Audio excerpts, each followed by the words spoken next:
시청자 여러분 안녕하십니까.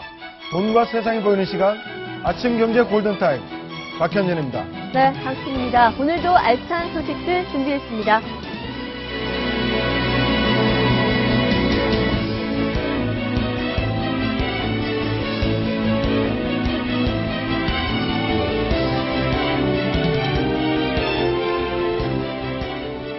네, 오늘의 골든타임입니다. 세계적인 갑부 만수르가 넥센타이어와 손잡고 국내 K리그 투자에 나선다는 소식이 알려지면서 어제 넥센타이어 주가가 크게 올랐습니다. 하지만 넥센타이어는 맨체스터 시티로부터 구장 광고 제안을 받았을 뿐이라며 관련서를 부인했습니다. 북한 주민 10명 가운데 1명이 휴대전화를 사용할 정도로 사용자가 늘자 북한이 휴대전화 검열 조직인 1080 상무를 신설했습니다. 이 조직은 일반 주민의 휴대전화를 임의로 검열하고 회수할 수 있는 막강한 권한을 가진 것으로 전해졌습니다. 천재 국악소녀로 많은 사랑을 받고 있는 송소희 씨가 소속사로부터 약정금 청구 소송을 당했습니다. 소속사는 송소희 씨의 연예활동 수익금을 배분받지 못했다며 소송 이유를 밝혔는데 송소희 측은 소속사의 지원이 거의 없어 자연스럽게 계약이 해지된 상태라며 반박하고 있습니다. 서울시가 고시원비를 석 달 이상 못 내서 쫓겨날 처지에 놓인 사람들에게 157억 원을 투입해 고시원비를 내주는 방안을 검토 중인 것으로 알려졌습니다. 하지만 일부에서는 지나친 복지가 아니냐며 반발하고 있어서 논란이 일고 있습니다. 트로트의 여왕 아시죠? 김연자 씨가 지난 2001년 북한 김정일 국방위원장의 초청을 받아 평양을 방문했었죠. 남한 가수 최초로 평양 무대에 섰던 김연자 씨의 생생한 이야기 조금 뒤에 스튜디오에서 직접 들어보도록 하겠습니다. 오늘의 골든타임 박상헌 동간과 미디어 소장, 김경진 변호사, 정철진 경제 칼럼니스트, 김태현 변호사와 함께하고요. 마지막에는 말씀드렸듯이 엔카의 여왕 김연자 씨 직접 모시고 얘기 나누어보죠.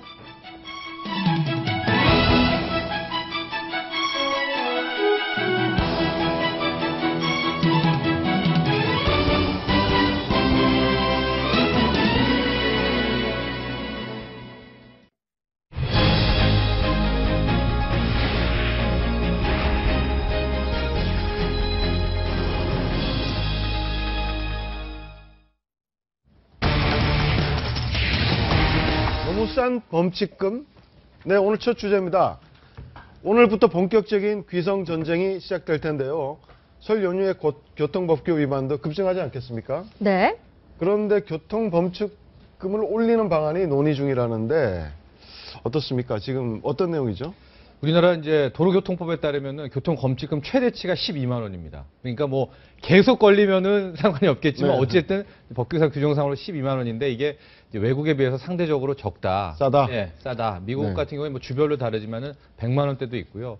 특히 또 이제 북구 유럽이나 북유럽에서는 이제 교통범칙금 같은 것도 이제 소득에 비례해서 이제 매기니까. 그러니까 가령 뭐 재산이 많으면은 같은 똑같이 속도 위반이라 하더라도 뭐 100만 원 이상이 나올 수가 있기 때문에 우리도 그런 여러 가지 제도를 좀 이렇게 받아들여서 평균적으로 이 범칙금의 수준을 좀 올리자 이런 방안이 논의 중인 겁니다. 네. 근데 이제 이게 서민 증세 논란하고 좀 관련이 있으면서 또 서민 증세입니까? 예. 그러니까 이게 결국은 이제 정부가 세수가 부족하다 보니까 네. 일종의 단속을 강화하는 방안으로 세수를 확보하기 위한 편법적인 방법이 아니냐. 네. 예. 이제 이런 논란이 제기될 수 있는 거거든요. 그러니까 실제 이명박 정부 말기만 해도 연간 한 1,100만 건 정도가 지금 이 범칙금 이 수입이 됐었는가 봐요. 네. 단속이 된 게. 네. 근데 이제 박근혜 정부 들어와서 연간 한 3,400만 건 정도가 늘었는가 봐요. 네. 그러니까 이게 자연적으로 는 것이냐 아니면 정부에서 인위적으로 단속하는 숫자를 늘린 것이냐. 첫째는 네. 이제 그 쟁점이 하나 있는 것 같고 두 번째는 어쨌든 자연적으로 늘렸다고 할지라도 그러면 이 범칙금을 늘리는 것이 과연 이 어떤 범법 행위를 줄이는데 과연 도움이 될 것인지. 네. 그다음에 마지막 쟁점이 방금 정철진 평론가께서 얘기했듯이 핀란드의 노키아 핸드폰 회장 같은 경우 예. 시속 한 10km 정도 네. 과속을 했었거든요. 네. 근데 거기에 대해서 1억 원 이상의 범칙금을 냈어요. 그러니까 노키아, 그렇습니까? 그러니까 프랑스라든지 핀란드라든지 네. 덴마크라든지 북유럽 국가 몇 개 국가에서는 예. 본인의 소득에 비례해서 지금 범칙금을 이렇게 납부하도록 하고 있거든요. 그래서 네. 소득이 높은 사람은 똑같은 과속이라도 엄청나게 높은 이제 범칙금을 납부하는데 네, 네. 우리나라는 결국 평균적으로 이 범칙금을 무는 사람들이 가난한 서민들일 수밖에 없는데 과연 이게 이 핀란드 방식의 어떤 고소득자에 대한 높은 범칙금 제도를 도입해서 따라서 도입하는 제도가 들어오는 것이 아니고 그냥 일반적인 금액만 높인다고 하는 것은 결국은 또 다른 꼼수 증세 논란이 될 수밖에 없는 부분이 아닌가 그러니까 싶습니다. 충분히 제기할 일괄적으로 수 높이는 있는 건 문제가 있다. 네. 제기할 수 있는 문제인데 항상 저런 얘기가 나오죠.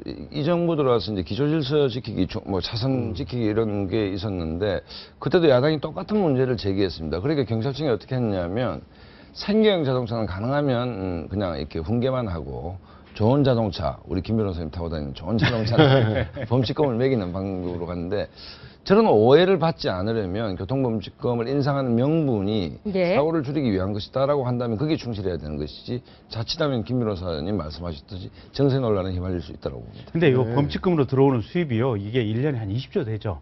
적지 않은 금액입니다. 그러니까 우리나라 지금 1년 연간 예산이 한 370조 되지 않습니까? 근데 이 수입이 20조 되다 보니까 적지 않은 수입이고 이게 한 3,400만 건 늘어나고 또 범칙금이 2배로 늘어난다고 하면은 사실은 이게 한 10조 이상의 어떤 네, 세수 증대 효과가 그렇군요. 있어서 정부 입장에서 굉장히 관심이 큰. 그러니까 저희가 생각했던 것보다 굉장히 많은 금액이네요. 예, 그렇습니다. 그러니까 우리나라 교통범칙금 어떻습니까? 다른 나라와 비교해보면 어떤지 궁금한데요. 예, 제가 좀 비교를 해드리도록 하겠습니다. 많은 얘기가 이미 좀 패널들로부터 나왔는데요. 국내 범칙금 수준이 우리 소득 수준에 비해서 너무 낮다. 아니다. 교통 범칙금을 올리자고 하는 건 서민 주머니를 털어서 부족한 세수를 채우기 위한 꼼수다.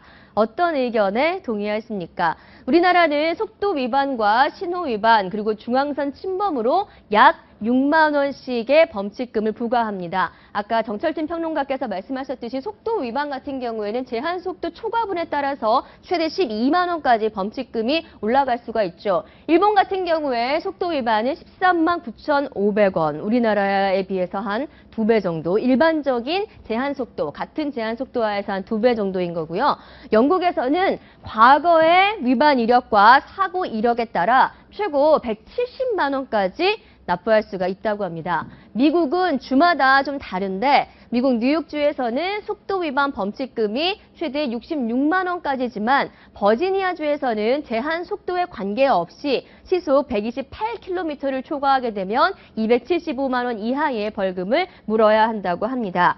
신호 위반과 중앙선 침범 등등 우리나라의 범칙금 다른 것들을 비교해봐도 여전히 다른 나라에 비해서 우리나라가 좀 적은 편입니다. 소득 수준별로 범칙금을 매기는 나라가 있다. 아까 김경진 변호사께서 이 부분에 설명을 해주셨는데요. 2013년에 스웨덴의 한 사업가가 핀란드 도로에서 속도 위반을 했는데 범칙금이 1억 3,600만 원이 나왔다고 합니다. 갑부가 아니라면 감히 교통 위반을 할 엄두가 나질 않을 것 같은데 이렇게 범칙금이 세면 쓸수록 위반을 억제하는 효과는 커진다고 합니다. 하지만 범칙금을 올린다고 하니까 심리적인 거부감이 큰 것도 엄연한 사실이죠. 여러분 어떻게 생각하십니까? 계속해서 얘기 좀 나눠볼까요? 김태현 변호사님.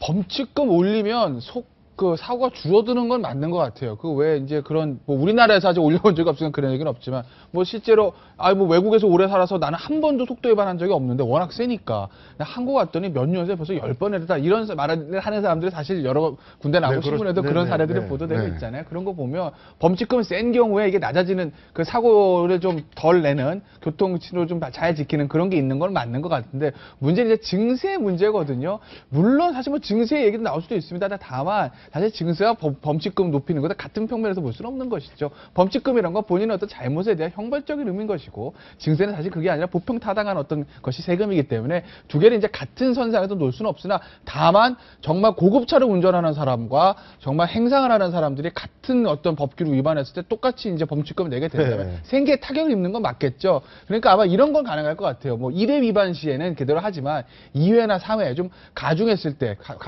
같은 어떤 위반이 반복됐을 때는 좀 가중으로 범칙금을 올리는 그런 정도로는 그래도 도입이 가능하지 않을까. 아니, 저는 이거 굉장히 사려 깊게 봐야 된다고 생각하는 게, 김 변호사 말 정세가 아닐 수가 있습니다. 근데 우리가 울고 싶을 때 뺨 때린다는 얘기가 있죠. 네. 예를 들어 지금 정세 논란이 정세가 없다라고 얘기했는데 계속 이제 당하는 입장에서 정세라고 느끼는 부분에 심리적 간극이 있는 거 아닙니까? 그 와중에 범칙금 높이겠다 하면 소비자들이 그러니까 이 정책을 받는 국민들이 어떻게 느낄까 생각한다면 이걸 좀 신중하고 사려 있게 좀 할 필요가 있다는 네. 거예요. 그리고 당장에 이 알겠습니다. 이슈가 나오면 네. 저처럼 조금 정부에 대해서 조금 비판적인 관점에서 얘기를 하는 좀 많이 사람들 비판적이시죠. 예. 이런 당장에 무슨 얘기가 나오냐면 가령 대기업 지난번에 저기 어디 그 삼성반도체였는가요? 거기 저 화학물질 저 누출되고 그랬지 않습니까? 네. 그때 네. 아마 법규상 과태료를 부과할 수 있는 상한액이 100만 원인가밖에 안 됐을 거예요. 그러니까 기업들이 뭔가 실수를 했을 때 기업에 부과되는 과태료라든지 이 범칙금 성격의 것들은 왜 그건 안 올리느냐. 사실은 매덕 몇십억으로 갈 수도 있는 건데 거기에 대해서도 기껏해봐야 뭐 1,000만 원, 5천만 원 이렇게 법상의 상한들이 그렇지. 대체로 5천만 원 안 넘게 지금 돼 있거든요. 네. 근데 당장에 그것부터 올리자는 얘기가 나와야 되는데 그거는 기업 브랜드이고 결국은 뭔가 그건 이게 두고.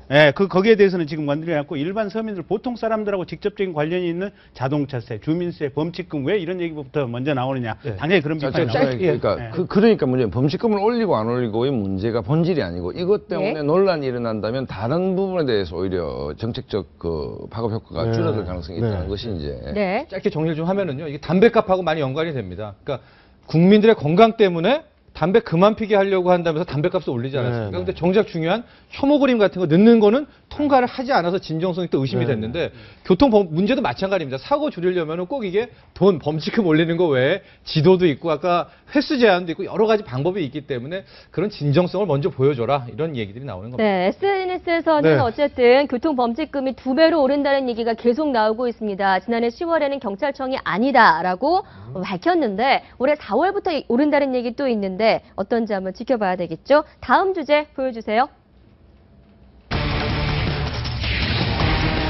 네, 만수르의 위험.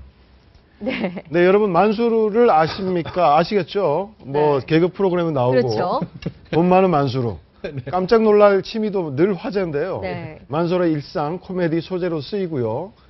그런데 이번에 한국 투자를 한다는 얘기가 들립니다. 네. 어떤 얘기인지 한번. 만수르가 현재 직책은 국제석유투자회사의 사장인데 네네. 재산이 34조 원인데 어제 넥센타이어라는 이 종목의 주가가 상한가를 쳤습니다. 그래서 네. 왜 그런가 살펴봤더니 이제 만수르가 확인되지 않은 사실이지만 넥센타이어와 손을 잡고 뭔가 큰 사업을 벌이겠다라는 거고 이제 그것이 무엇이냐 K리그의 투자가 아니냐 이런 얘기가 나왔고 네. 매개체가 넥센타이어다 이제 여기까지가 실은 이제 공식적으로 알려진 거고요. 근데 일파만파 지금 이야기는 이렇게 저렇게 커지고 있는. 근데 명절 앞두고 이제 만수르에 이런 거 하면 안 되는 것이 재산이 34조고 맨체스터시티를 그냥 쉽게 구단주. 사들이고 네.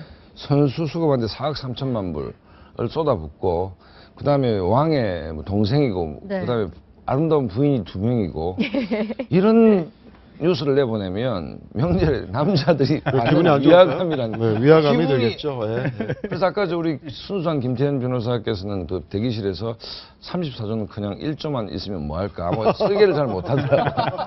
그래서 명절 앞두고 가족들 모여 있는 데서 만수르 네. 얘기하면 남자들이 너무 힘이 빠져가지고 이게 뭐 되겠습니까 이게 지금. 네, 네. 지금 일단 넥센타이어 측에서는 구단의 어떤 광고만 제의가 왔을 뿐이지 투자에 대한 이야기는 사실 없었다라고 밝히고 있는 상황인데 이 만수르가 맨체스터 시티를 인수하면서 홈 구장 전좌석에다가 히터 만들어주고 또 교통 불편이 있다고 하니까 모노레일을 홈 구장 팬들한테 설치까지 해줬다고 하니까 지하철역에서부터 무빙 네. 워크가 이렇게 돼 있습니다. 바로 네. 구상 입구까지 이렇게 그런 말씀해 여러 주셨어요. 가지 때문에 정말로 만수르가 넥센타이어 투자를 한다면 타이어 시장 정말 해외로까지 막 확대되는 거 아니냐 이런 기대감이 있는 건 사실이거든요. 네, 하고 지금 제가 기대하는 거는 지금 나오는 뉴스가 넥센 타이어와 함께 K리그로 들어온다는 거거든요. 예. 그러니까 네. 두 가지 구단을 인수할 수도 있고 구장을 질 수도 있고 이제 선수 영입 같은 정도인데 제가 보기에 구단 인수 쪽으로 나오게 된다면은 K리그가 한층 업그레이드 되는 아니 근데 이제 사실은요. 이 맨체스터시티를 최고 프리미어리그 최고 구단을 인수했는데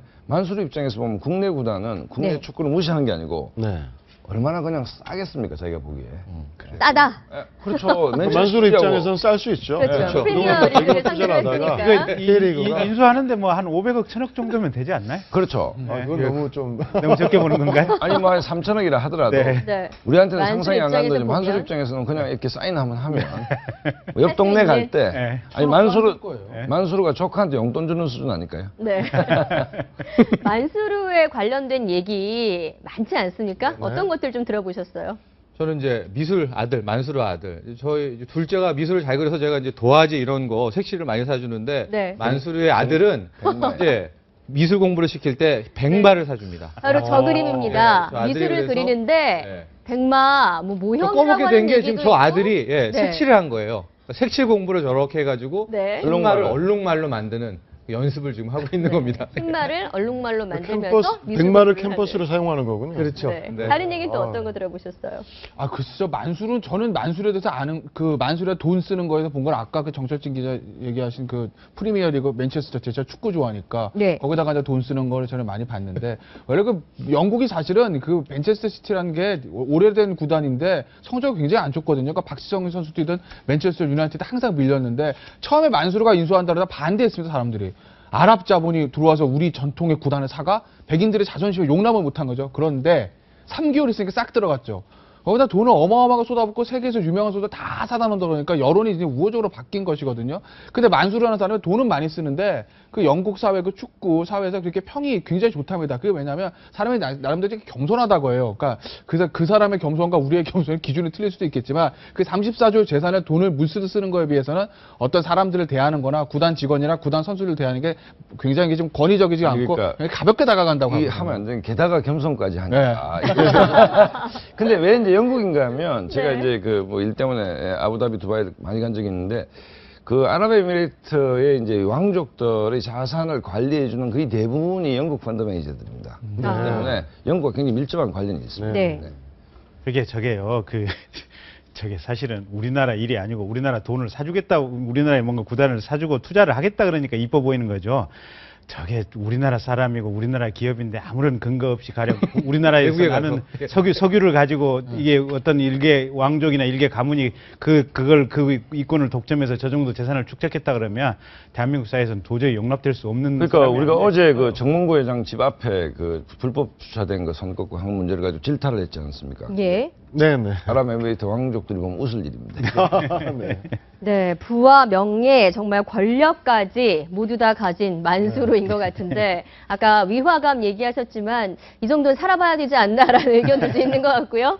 네, 다음 주제 넘어가도록 하겠습니다. 손지연 아나운서의 돈이 보이는 비법입니다. 오늘부터 설 연휴가 시작됐는데 우리 아이들 설 세뱃돈 받는 즐거움에 신이 나 있을 법도 하죠. 조금씩 받더라도 여러 사람들한테 받는 세뱃돈 모이면 제법 큰 돈이 될 수 있는데요. 그렇죠. 이를 위해서 만들어진 효과적인 재테크 수단이 있다고 합니다. 뭔지 함께 보시죠. 네, 비법 공개 돈이 보인다. 오늘은 효과적인 세뱃돈 관리법 어린이 펀드에 대해 알려드리겠습니다. 설날이라고 하면 가장 먼저 떠오르는 것 바로 세뱃돈인데요. 아이들이 세뱃돈을 받으면 부모님들은 꼭 이렇게 얘기합니다. 바로 쓰지 말고 은행 가서 저금해라. 하지만 은행 예금이나 적금은 물가 상승률에 비해 금리가 낮기 때문에 장기 투자를 할 계획이라면 주가가 상승하는 경우 높은 수익률을 올릴 수 있는 이 펀드 상품이 더 유리한데요. 특히 미성년자인 자녀의 명의로 가입하는 어린이 펀드의 경우 회사마다 펀드에 가입한 어린이들을 대상으로 장애 및 질병에 대비한 보험 서비스나 해외 연수 혹은 주말 영어 캠프 참여 기회를 제공하고요. 또 일정 금액까지는 증여세 공제 혜택도 받을 수 있는데요. 총 적립액 기준으로 자녀 나이 만 19세까지는 10년 단위로 2천만 원, 또 만 20세 이후에는 5천만 원까지 세금 없이 증여할 수 있습니다. 때문에 장기적인 관점에서 꾸준히 돈을 모아서 나중에 우리 아이의 대학 등록금이나 결혼 자금 등으로 쓸 생각이라면 이 어린이 펀드가 좋은 방법이 될 수 있다고 하네요. 그럼 비법 공개 돈이 보인다. 다음 주에는 더 유익한 정보 가지고 돌아오겠습니다.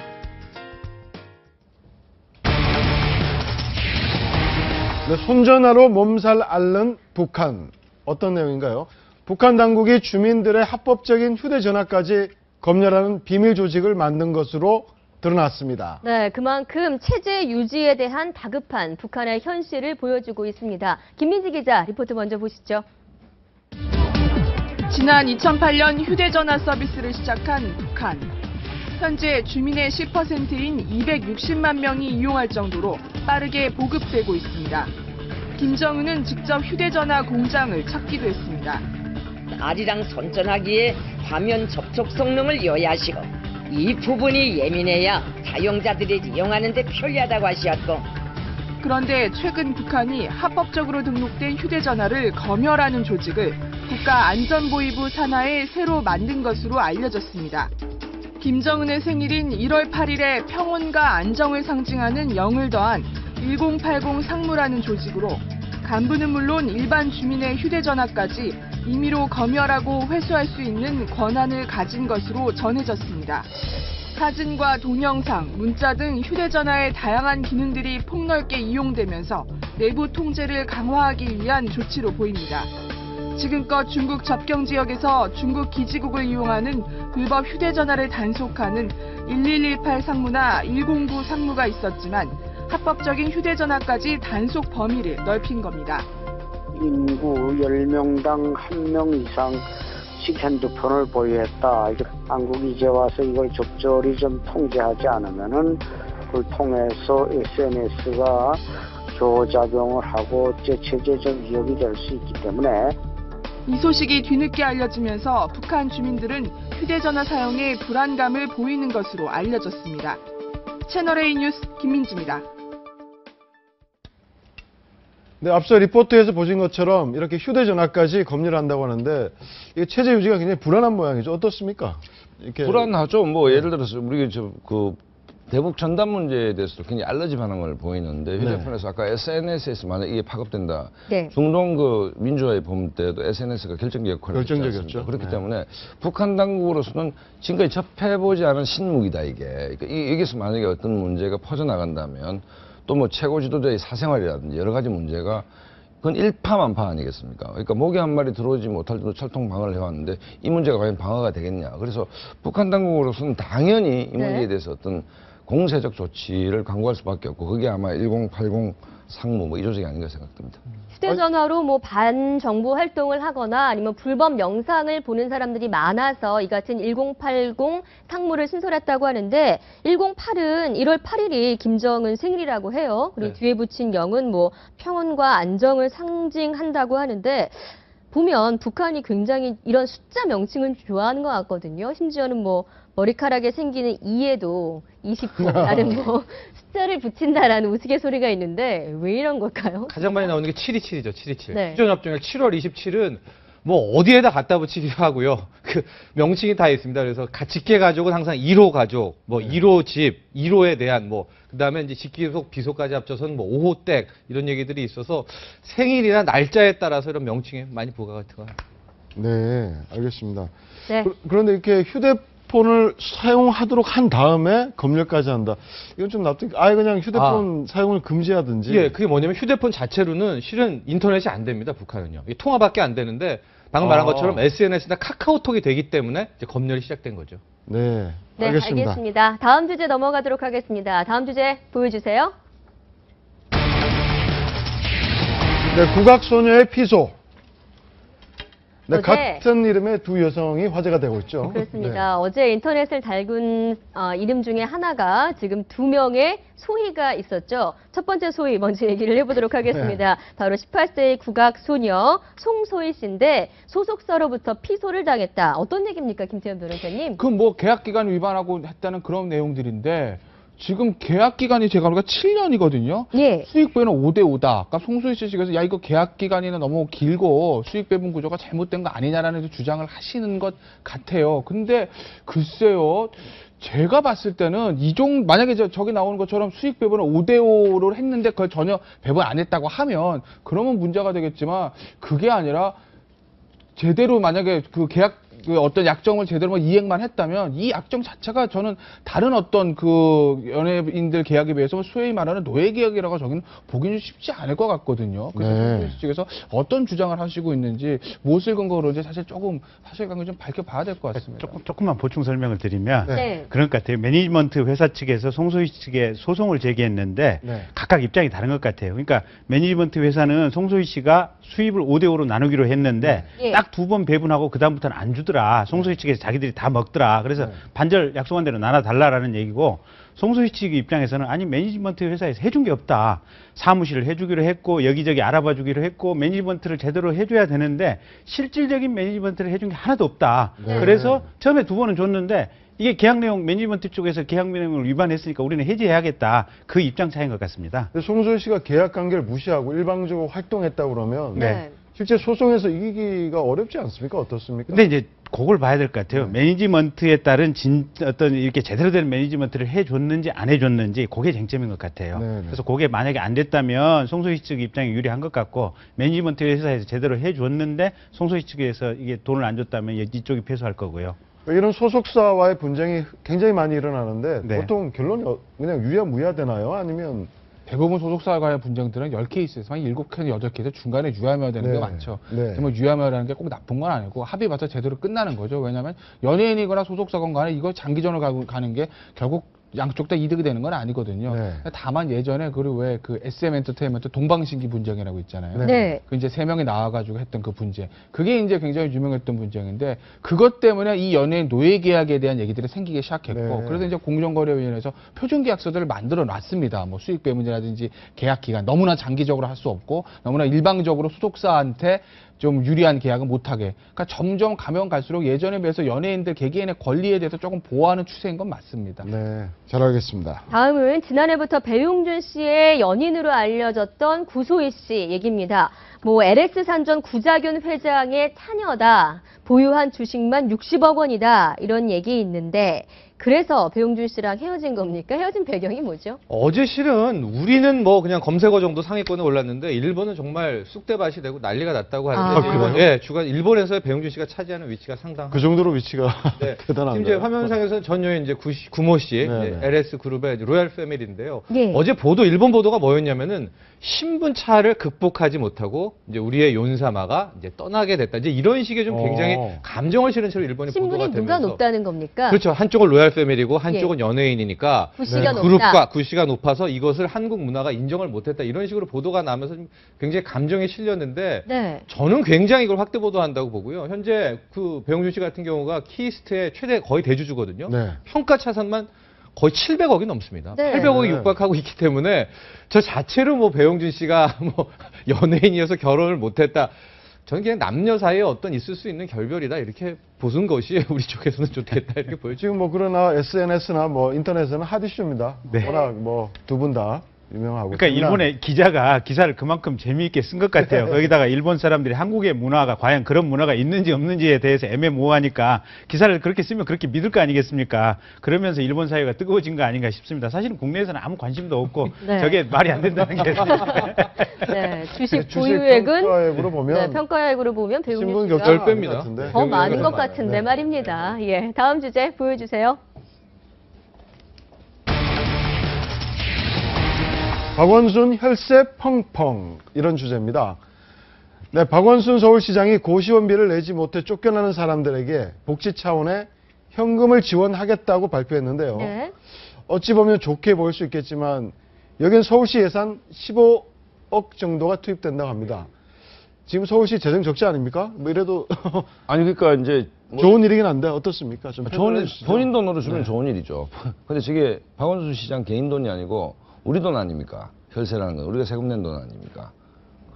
네, 네. 그 개인 돈을 박원순 시장의 사재를 털어서 이런 일을 한다면 좋은 일이지만 저건 좀 문제가 있어 보이고 또 하나는 저는 요즘 박원순 시장에 대해서 그렇게 비판적이지 않았는데 최근에 1년의 행보를 봤을 때는 도대체 우리 시장님께서 무슨 생각을 하고 계신지 이해를 할 수 없을 정도로 스텝이 막 뒤죽박죽 엉키고 있다는 생각이 드는 게 관사 문제 있죠, 낙하산 문제 있죠, 뭐 심지어 애완견 문제 있죠, 이런 문제까지 생기니까 저는 좀 납득할 수 없는 네, 뭐 어제 이제 그런 거를 네, 발상 자체가 재미난 것 같아요. 네, 또 그런데 예. 지금 저희가 15억여 원이라고 아이고. 좀 알려드렸는데 그게 아니라 150억, 정정을 150억, 해드리면 157억 네. 원입니다. 네.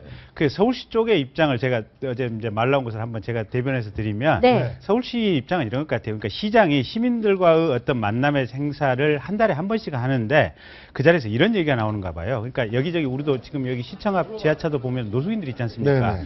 이 노숙인이 되기 직전에 마지막에 머물던 장소가 대체로 고시원인 모양이에요. 네. 근데 고시원비를 2번이나 3번쯤 체납을 하게 되면 고시원 주인에게 이제 어떤 고시원 비용 독촉을 받게 되고 그 순간에 거기서 도망 나오면서 결국은 노숙 생활을 하게 된다. 그러니까 고시원비 연체가 결국은 노숙인으로 가느냐 마느냐의 첫 번째 지름길이다. 네네. 그래서 우리 사회의 노숙인 문제를 가급적이면 숫자를 좀 줄이고 막기 위해서는 고시원비 체납에 대해서는 뭔가 좀 어떤 체계적인 지원이 있어야 되는 것이 아니냐라는 것이고, 일단 첫 번째는 합법적인 지원을 해보자. 그래서 긴급 어떤 복지지원법이라든지 국민기초생활보장법이라든지 이 법률에 따라서 대상이 되는 사람들에 대해서 우선적인 지원을 네. 한번 시도를 해보고, 네. 만약에 안 된다면 기타 이제 사금융을 이렇게 사적 금융에서 이런 좀 생활이 어려운 부분에 대해서 지원을 할 수 있는 긴급 자금 지원의 형태로 해보자. 지금 이런 내용인 것 같아요. 그래서 특별히 네. 무슨 불법적인거나 뭐 이렇게 무슨 과잉복지 이런 문제는 아닌 것 같고,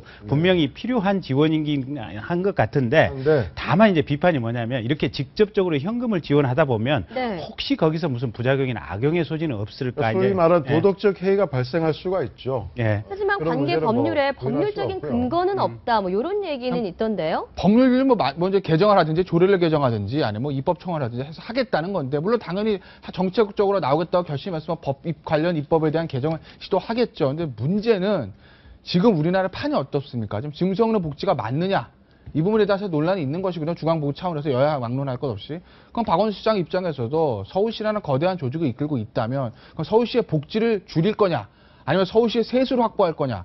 아니면 그 세출을 줄여가지고 재원을 확보할 거냐? 하다못해 중앙정부 떼써가지고 교부금 더 받아올 거냐? 뭔가 어떤 자금이나 입구나 출구에 대한 어떤 구조조정이 있어야 되는데, 그거 없는 상태에서 또 하나 지금 복지를 150조를 늘리겠다라고 하면 서울시 입장에서 무상급식 예산도 빵꾸, 무상보육 예산도 구멍인데, 그 상태에서 돈 받아오는 것도 생각 안 하고 돈 나가는 것도 줄일 생각도 안 하고 네. 또 하나 157조가 더 쓴다? 그래서 그 발상이 좀 너무나 무책임한 발상 같은데요. 입법이 되느냐 안 되느냐 그 다음에 문제인 것이죠. 네, 네. 알겠습니다. 네. 어제 서울시와 관련해서 이런 일도 있었습니다. 고생하는 소방관들을 위해서 병원에서 커피를 제공을 했는데, 익명의 제보자가 서울시 감사팀에 제보를 한 거죠. 소방관들이 환자를 병원에 데려다주는 대가로 커피를 무료로 마신다라고 제보를 하니까 서울시 감사팀에서 무료 커피 제공을 중단해달라, 뇌물이다 라고 얘기를 했어요. 이거 논란이 어제 좀 많이 됐거든요. 저도 어제 굉장히 놀란 게요. 저 서울시 제보하는 신문고 뭐 이런 거 다 있지 않습니까? 네. 그 제보 자체를 무시하는 게 아니라 별의별 케이스들이 다 제보와 민원이 다 들어오면 네. 그거를 놓고 정말로 이게 진짜인지 가짜인지 정말 중요한지 경중을 따져서 아마 감사팀이 처분을 해야 되는데, 어제 분명히 올라온 건 사실입니다. 그래서 커피를 무료로 마시는 그런 모습을 못 보겠다. 그런데 이 정도라면 이걸 뭐 사태 파악을 해서 그냥 주의 정도로 하면 될 거를 굉장히 침세봉도적으로 크게 해서 앞으로는 이 무료 커피 마시는 거를 전원 중단하라, 이렇게 이야기를 훨씬 크게 만들어 놓으니까, 네. 그럼 소방관들이 앞으로 이제 와서 수고하셨습니다, 누군가가 또 커피도 줄 수 있고 뭐 과일도 줄 수 있지 않습니까? 네네. 이게 다 지금 뇌물로 돼버리면서 과연 이렇게 극단적인 정책을 펼쳐야 되는가? 그러니까 사실은 익명의 제보를 하신 분이 우리 상식에 많이 어긋나는 제보를 한 것이고, 감사 담당관실에서 그게 상식에 어긋나는 제보다 싶으면 무시했으면 돼요. 그 정도는 뭐 커피 한 잔 얻어 마실 수 있는 거 아니겠습니까라고 네네. 시민에게 과감하게 받아치면 되는데, 어쨌든 시민이 이의 제기를 하니까 감사 담당관실 입장에서 너무 소극적이고 이렇게 패시브하게 대응을 한 것이 아닌가. 저건 아니 커피 한 잔 얻어 마시는 게 뭐가 문제겠습니까? 근데 여기에 대해서 이제 네. SNS랑 온라인에 굉장히 논란이 많이 됐는데요. 한번 보시죠. 뭐 어떤 굉장히 많은 지적들이 있었습니다. 네, 좀 시민들이 감사한 뽀얀 마음에 것 주는 같은데요. 건데 네. 세상이 너무 메말랐다, 너무하다, 차라리 사 먹고 말지라는 의견이 있었고요. 네, 네. 생명 걸고 일하는 사람한테 커피 한 잔 못 주나라는 반응들이 있었습니다. 자, 다음 얘기로 좀 넘어가 보면요. 차기 대통령 후보 여론조사 보면 박원순 시장이 줄곧해서 1위 자리 네. 지켜왔었는데, 요즘 그 얘기가 좀 옛날 얘기가 됐다고 합니다. 문재인 신임 당대표가 되면서 지지율이 확 올랐어요. 지금 뭐 저거는 그냥 우리가 재미로 하는 얘기 이상 정치적 의미는 뭐 거의 없다라고 봐지는 것이 거의 뭐 인지도 조사라고 네. 보면 되는 것인데, 어찌됐든 박원순 시장의 최근의 행보는 도저히 이해할 수 없는 그 대권을 꿈꾸는 어떤 시장으로서의 행보라고 보기에는 뭔가 좀 그 개념 상실에 가까운 어떤 치밀하지 않은 치밀 정도가 아니고 뭘 지향하는지, 시민들한테 뭘 보여주고 싶은지가 불분명한, 그러니까 참모가 없는 것인지, 네. 또 너무 대범한 행보들을 스스럼없이 하는 공간 문제라든지 여러 가지 문제를 보면, 그 다음에 뭐 동물원 뭐 이런 이상한 낙하 지점을 잘못 찾은 낙하산 때문에 사고들도 일어나고 하고 있기 때문에 네네. 뭔가 하여튼 기류가 굉장히 이상하다는 생각을 이 평론가로서 좀 듭니다. 알겠습니다. 당대표 선출에 따른 일시적인 컨벤션 효과라는 얘기도 있지만 어쨌든 박원순 시장 입장에서도 많이 주시를 하고 있는 네. 모습입니다. 다음 주제 보여주세요.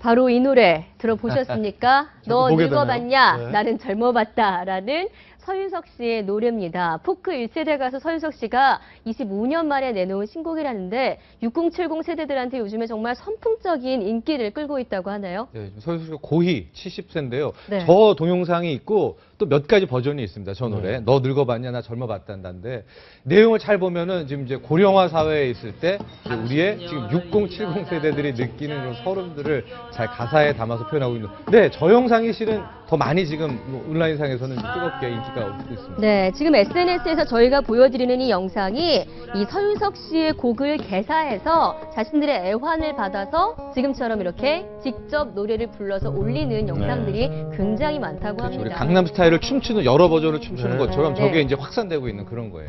예. 이 노래를 만든 이유가 결국은 최근 세태를 반영한 거라고 그렇죠. 영화 봐야 국자 되겠죠? 시장도 있었고요. 네. 이제 6070 한 세대를 네, 풍미했던 네. 분들이 자신들의 점점 목소리를 내고 은퇴 시기도 있는- 빨라지고 그렇죠. 뭐 사후적 얘기도 나오고 그런 네. 것들 담은 것 같은데 그게 가사를 하나 더 보면 세상 나이 90살에 돋보기도 안 쓰고 보청기도 나는 안 낀다. 틀리도 하나 없이 생고기를 씹는다. 누가 내게 지팡이를 손에 쥐게 해서 늙은이 노릇하게 했는가라는 게 있는데 아니, 그게 이제 우리 이거 정치권- 들으면 생각나시는 분이 정치권에도 보면 이제 네. 연령이 확 올라갔잖아요. 그러니까 뭐 그 김기준 실장 80 다 돼가고 하는데 100세 시대에 뭐 이게 지금 우리가 기존 생각하는 은퇴하고 좀 개념을 좀 달리해야 될 것 같고 어쨌든 또 숫자로도 많죠. 6070 세대가. 네. 어쨌든 그런 서른 의원 저번에 뭐 설화를 빚었던 발언 나오고 있네요. 네. 연세가 많으면 판단력이 떨어져 쉬는 게 낫다. 좀 굉장히 논란이 됐던 발언인데 이런 노인 폄하 발언이 또 이런 노래까지 나오게 만든 거 아닌가 하는 생각도 들고요. 단순히 뭐 노인 폄하 발언 뭐 그거 하나뿐만 아니라 요즘 세대에 대해서 울림이 굉장히 큰 가사 같거든요. 저는 사실 저 세대가 당연히 아닌데 저도 언젠가 저 세대가 되겠죠. 아까 전 저 노래 처음 봤어요. 이 자리에 처음 들었는데 네. 가사가 사실 저는 왜 와닿죠 그렇게? 그러니까 이 우리 기성세대들, 우리 아버지 세대들이 아마 굉장히 공감 가봄을 많으실 것 같아요. 지금 사실은 노인들이 좀 설 자리가 없는 그런 시대가 돼가고 있는데 우리가 사실은 노인 복지에 대해서 조금 신경 써야 될 때가 아닌가 뭐 그렇게. 네, 설 명절인데 조금이라도 관심을 가졌으면 좋겠습니다. 네. 네. 다음 주제 넘어가죠. 네, 고맙습니다.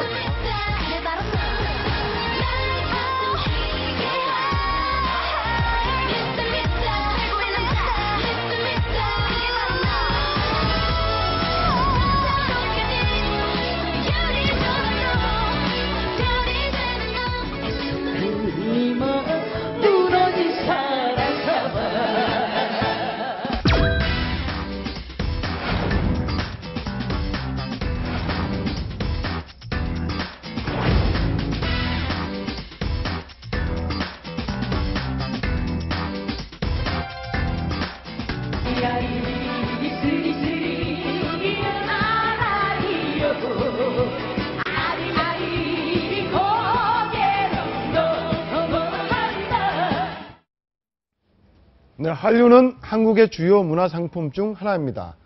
가수에서 이제는 배우와 모델까지 확장되고 있는데요. 이런 한류의 원조라고 할 수 있는 분 모셨습니다. 설 연휴 맞아서 올해로 데뷔 40주년 맞은 엔카의 여왕 김연자 씨 모셨습니다. 어서 오세요. 어서 오십시오. 안녕하세요. 네, 새해 복 많이 반갑습니다. 받으세요. 많이 받으세요. 예. 반갑습니다, 정말로. 올해로 네. 데뷔 40주년이면 도대체 몇 시에 언제 데뷔를 하신 겁니까? 올해 굉장히 제가 동안이시죠. 15살 동안이신데요. 네. 15살 때 데뷔했기 때문에요. 예. 올해 41년째인데요. 네. 1년째 어떻게 지금 하다 보니까 그렇게 됐네요. 데뷔가 그러면은 74년? 네, 74년도에. 예. 보아보다 빨리. 그래서 제가 아무튼간에 5, 6살부터 트로트를 부르고 있었어요. 네. 네. 15살에 데뷔를 하셨다면 요즘 말로는 아이돌 스타 아닙니까? 뭐 그쵸. 지금이야 15, 16살에 데뷔하는 친구들 굉장히 많지만 그때는 여러 가지 힘드신 점도 좀 있으셨을 것 같아요. 그렇죠. 저 강주가 제가 고향이거든요. 네네. 강주에서 서울에 아는 사람도 없이 무작정 그냥 가수 되겠다고 상경한 게 지금도 기억이 나고요. 네. 저희들은 이렇게 가르쳐 주신 선생님보다는 주위 분들이 많이 이끌어 주셨어요. 그래가지고 이 길도 터주시고 그렇기 때문에 그 주위 분들이 도와주셔서 지금 이렇게 생활하고 있지 않아 생각이 들어요. 그러니까 지금은 한류 가수가 많지만 네. 실제 일본에 진출한 게 거의 굉장히 초창기 아닙니까? 우리 그렇죠. 김연자 씨가 진출한 게 그렇죠. 이제 굉장히 힘들지 않으셨어요? 처음에. 네, 처음에는 정말 오디션도 보고 해서 네. 근데 운 좋게 다 합격을 했기 때문에 일본 레코드 회사 초청으로 처음으로 네. 일본 건너간 게 제가 18살 때 처음으로 건너갔는데 18살. 네, 그때는 우리나라 12시, 밤 12시 통행금지도 있었고 했기 때문에 일본이 정말 별천지름 보였었어요. 텃세 같은 건 없었습니까? 그래서 그때 있었겠죠. 아무래도 한국 사람이 네. 이런 얘기를 많이 들은 것 같은데 네. 예, 그래도 저는 그 문화적인 차원으로 갔기 때문에 정치적인 차원이 아니고요. 노래를 하러 갔기 때문에 근데 궁금한 거는 네. 뭐 국내에서도 활동하셔도 됐을 텐데 왜 네. 일본 진출하게 된 가장 결정적인 이유가 뭐가 있었을까요? 그걸 제가 이렇게 얘기하자면 이제 가난을 벗어나기 위해서 제가 생각했던 돌파구가 일본이었었어요. 네. 네. 일본에서 여쭤봐도 되는지 모르겠지만 어마어마한 돈을 버셨다는 얘기가 있어요. 어느 정도나 됩니까? 글쎄요, 저는 이제 경제적인 거는 다 이제 회사에다 맡겼기 때문에 네. 저는 노래만 해서 했는데 아마 그때 당시 하루에 제 기억으로 1억 받은 적도 있어요. 하루에? 네, 케라로. 그래서 네. 이제 그 중에 네. 이제 뭐 악단이든지 이런 경비는 이제 거기서 이제 포함이 돼 있었지만 하루에 1억 받은 적도 있었어요.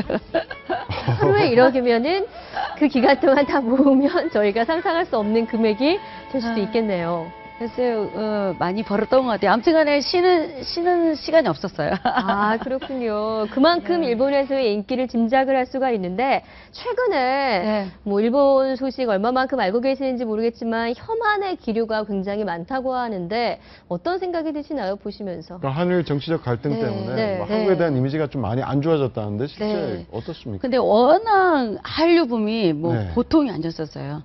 네. 일본을 완전히 쓸어버렸었어요. 네. 그래서 거기에 비해서 조금 요즘에 침체된 거죠. 네.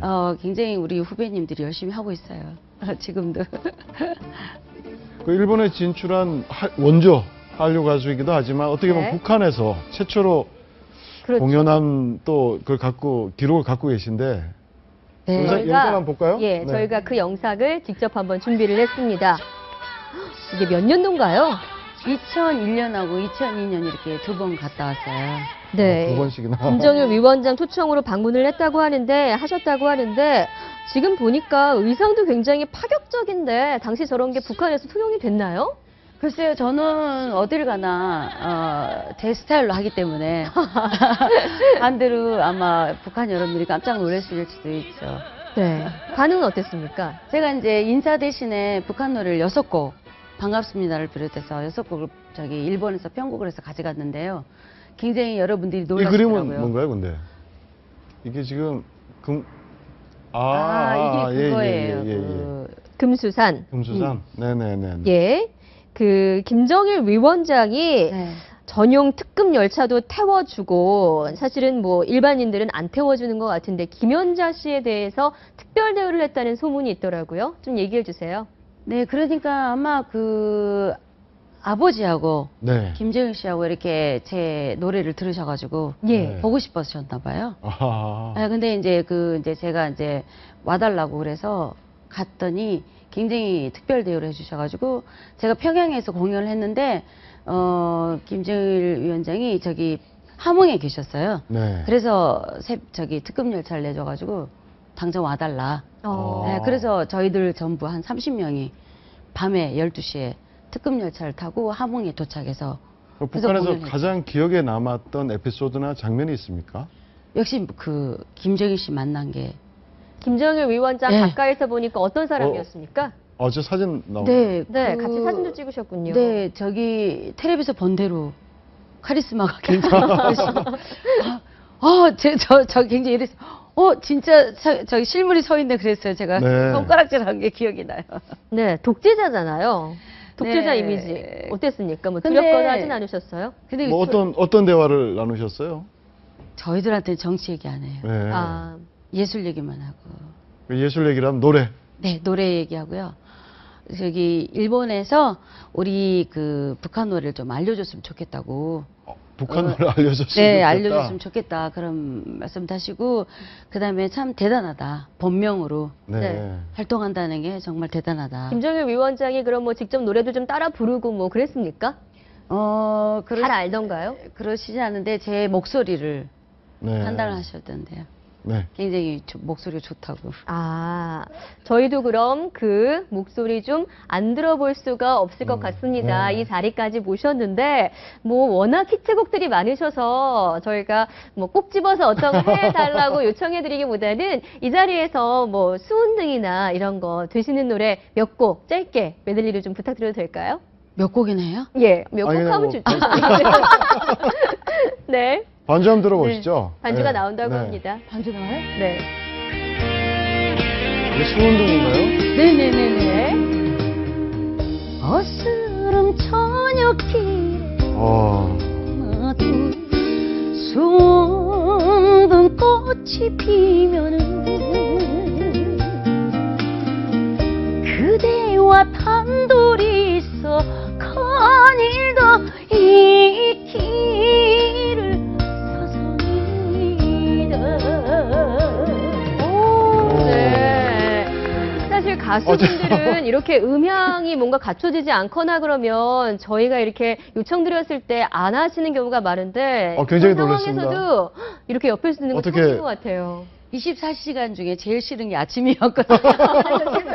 저 목소리가 네. 조금은. 한 곡 더 있다고 합니다. 저희 글쎄요? 한 곡 더 부탁드릴게요.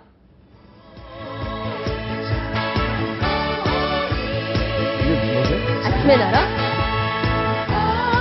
아침에 나라에서 모이자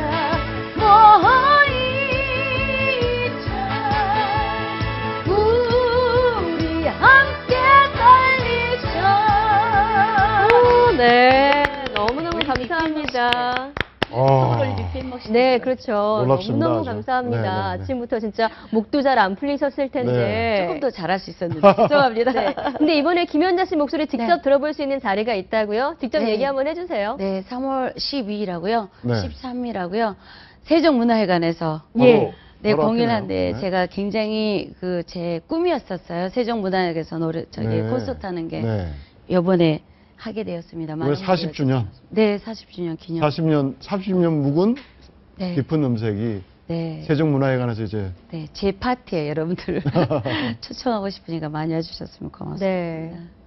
네. 데뷔 40주년이신데 앞으로의 계획이 있다면 짧게 부탁드립니다. 네, 짧게라기보다는 이거밖에 없어요. 제가 목소리가 나올 때까지 여러분들 곁에서 좋은 노래 많이 부르겠습니다.